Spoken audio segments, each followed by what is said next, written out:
Tijekom mjeseca listopada od njegovog početka pa sve do prije 2 dana veliki su gradovi u Hrvatskoj postali jedna velika pozornica na kojoj se i pjevalo i govorilo i zabavljalo, ali i mnogo toga učilo i podučavalo, a sve pod zajedničkim nazivnikom Oživi me.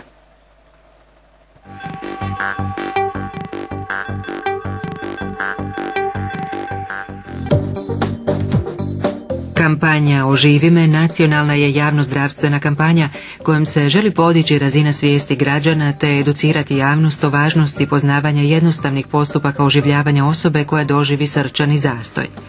Nositelj kampanje je zaklada Hrvatska kuća srca, osnovana od grada Zagreba radi promicanja i unapređenja kardiovaskularnog zdravlja. Suorganizatori kampanje su Hrvatsko kardiološko društvo sa stručnom potporom te udruga STEP, čiji su članovi mladi liječnici i studenti Medicinskog fakulteta u Zagrebu osmislili kampanju koju će provoditi diljem Hrvatske. Podršku projektu dali su Ministarstvo zdravlja, Ministarstvo znanosti, obrazovanja i sporta te Hrvatski zavod za javno zdravstvo, dok je grad Zagreb pokrovitelj cijele kampanje.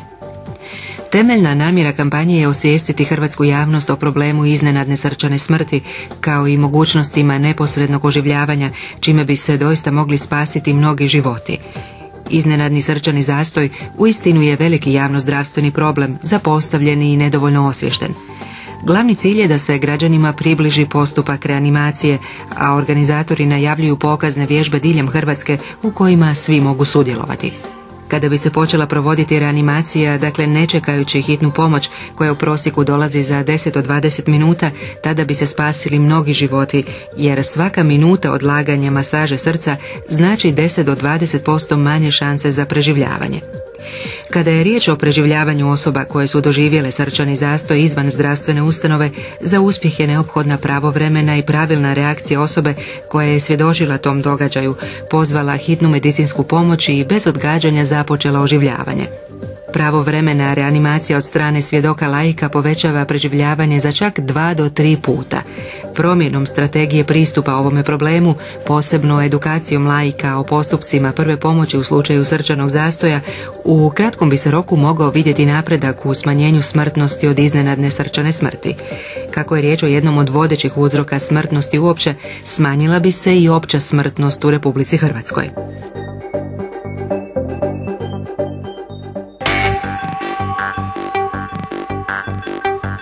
Prije 2 dana završila je prva faza nacionalne kampanje Oživi me. Nositelj kampanje je zaklada Hrvatska kuća srca, a njezin je pak upravitelj je naš današnji gost, akademik Davor Miličić, predsjednik Hrvatskog kardiološkog društva. Dobar dan. Dobar dan. Dobrodošli. Kampanja je odjeknula jako uspješno kroz medije. Ciljevi su nam jasni, viđeni su iz ovog uvodnog priloga, no s kojim ste razlogom pokrenuli kampanju? Kampanju smo pokrenuli zbog razloga, glavnog razloga što je doista nagla srčana smrt najčešći uzrok smrti. Nije među najčešćima kao što smo čuli u prilogu, nego je to najčešći pojedinačni uzrok smrti, najčešći izravni uzrok smrti. Radi ilustracije, u Hrvatskoj 9.000 naših sugrađana godišnje umire naglo zbog srčanog zastoja, a to znači da svakog sata jedna osoba izgubi život jer je srce naglo stalo. Uzroci tom naglom srčanom zastoju su brojni.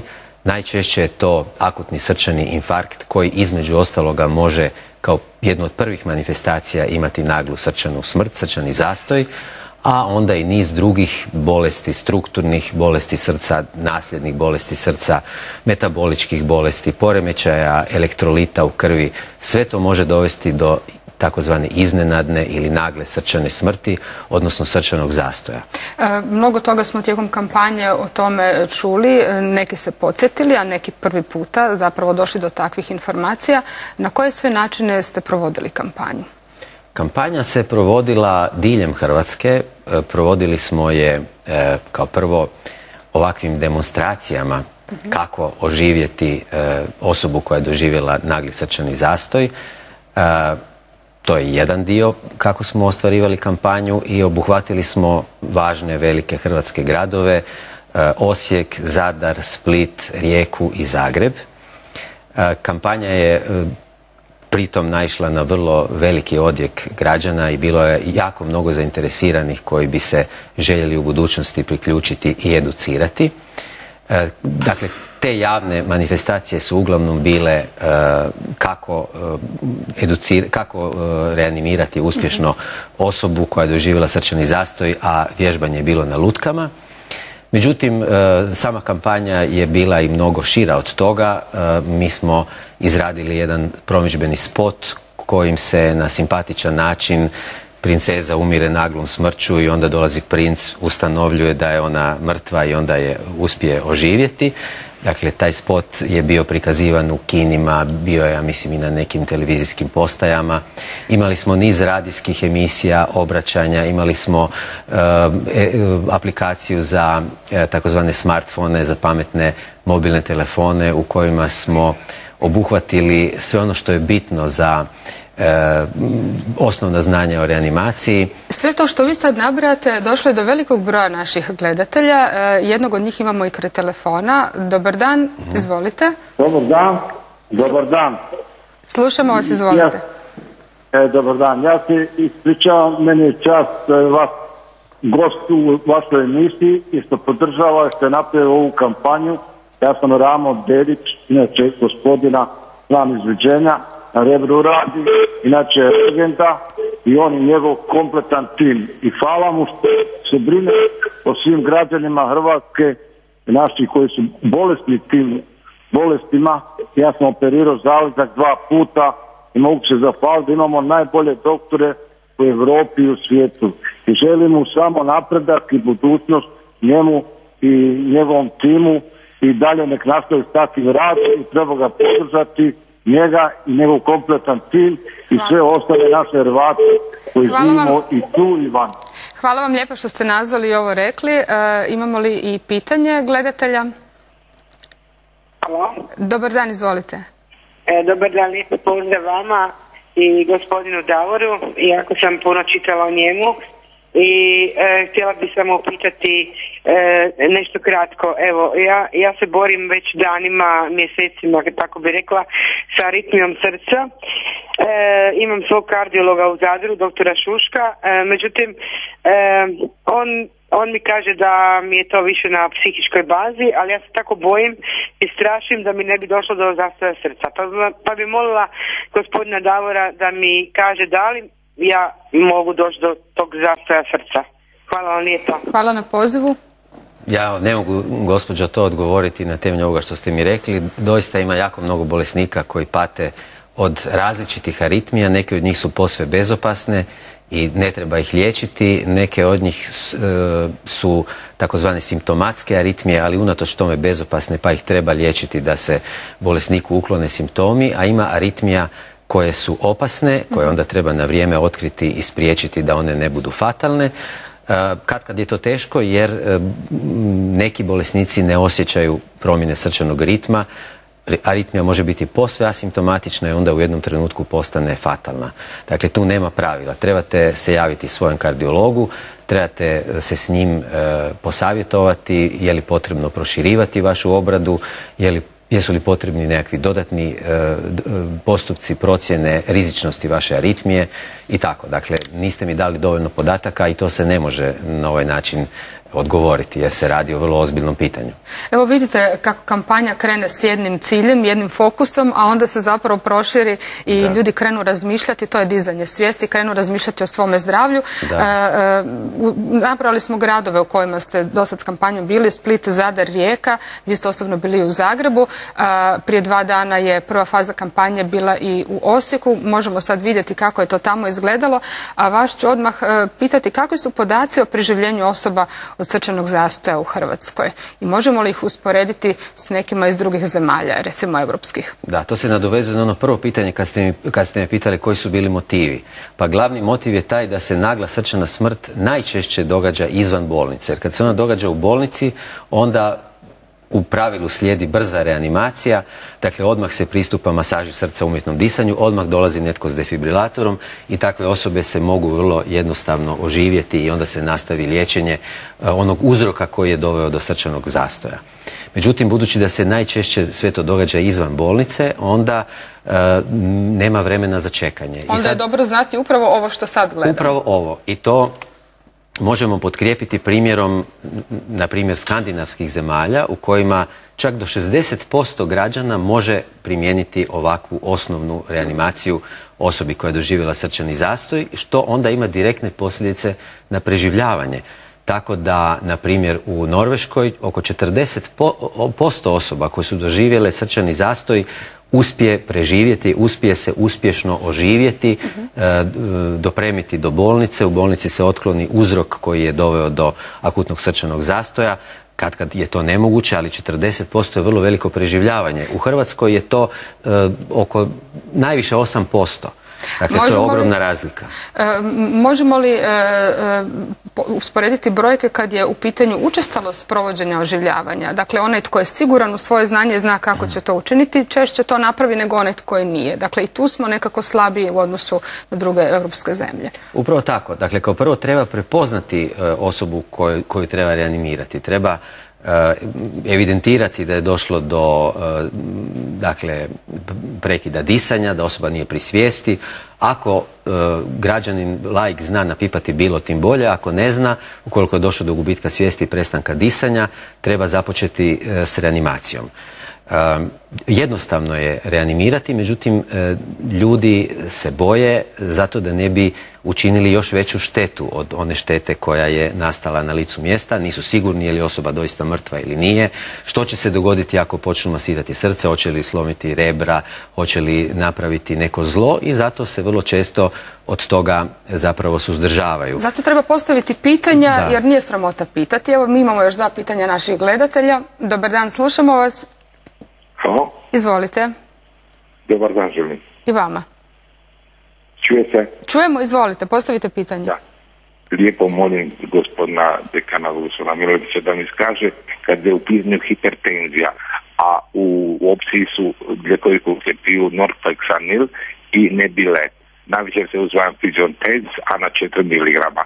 Zašto se nakon 3-4 mjeseca uzimanja pojavljuju neki edemi, posebice u području skočnog zgloba? To nisu karakteristični edemi koji se pojavljuju kod bolesti bubrega i tako dalje, ali su ipak nazočni u jednoj mjeri, pa me sad interesirate da svježa pojava, neka mi gospodin dekan objasni neke stvari u sprezi s tem. Hvala vam lijepa na pitanju. Nismo planirali pretvoriti ovaj razgovor u ordinaciju, ali ne možete pobjeći od toga. Teme. Pa moguće je da jedan od lijekova koji uzimate izaziva edeme.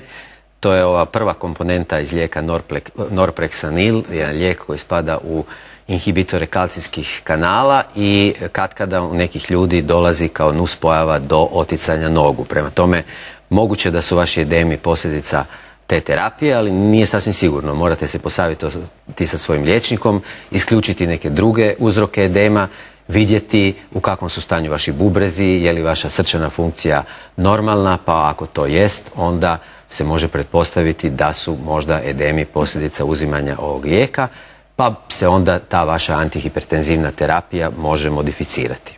Još jedno pitanje. Nadam se da ovo ima veze s kampanjom. Ja se isto nadam. Dobar dan, slušamo vas. Halo. Dobar dan. Izvolite. Poštovanje gospodinu liječniku Davoru. Evo, ja bih pitala ovako, ja pijem Ritmonor i Ormidol, a imam preskakanja srca i bila sam kod liječnika kardiologa, pravila sam EKG, ultrazvuk, Holter i to sve. Međutim, on kaže da je to više na, kako bi ja to rekla sad, na psihičkoj bazi. Na psihičkoj bazi, da. Ali ja imam takav strah u sebi, strah od smrti, pa bi lijepo pitala gospodina Davora da li imam se razloga za bojati. Hvala vam lijepa na pitanju.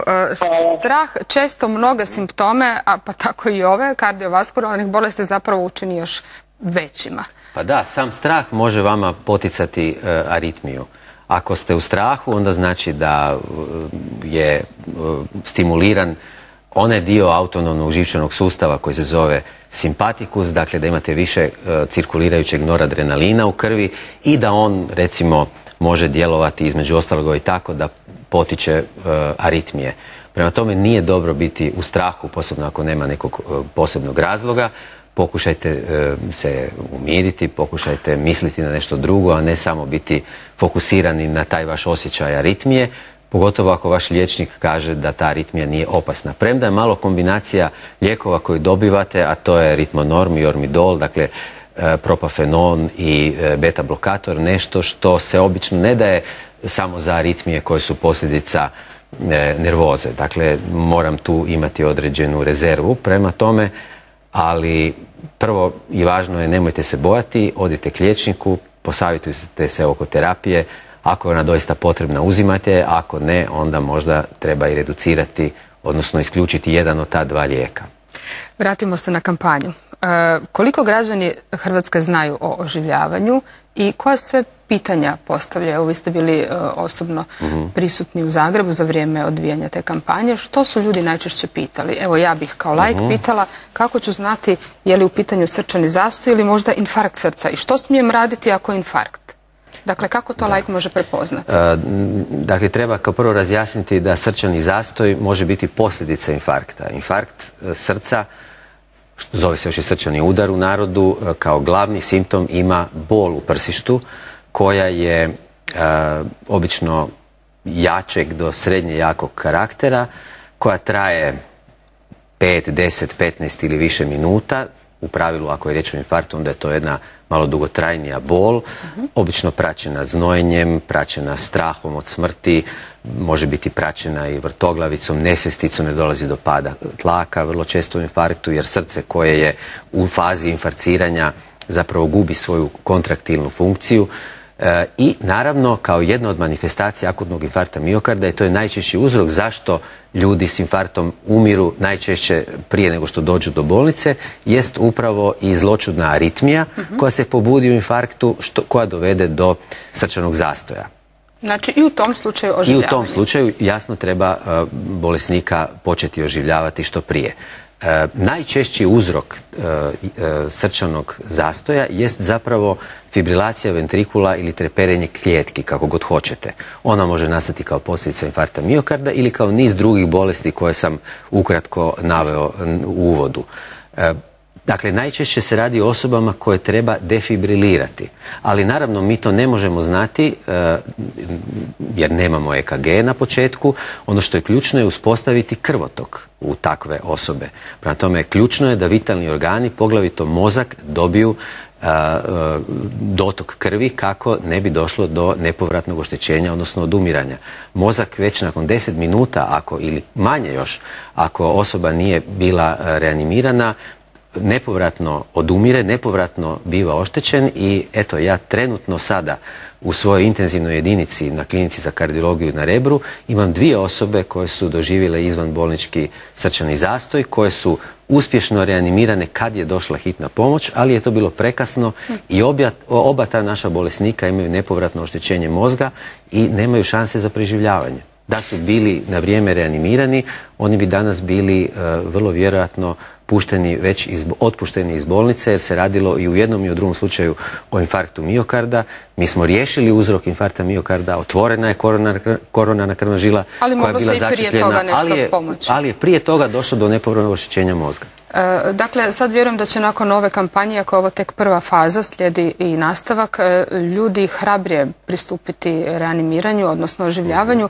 Vidjeli ste možda već po povratnim informacijama tijekom i nakon kampanje da ljudi više znaju, da ih više zanima, da se usude više?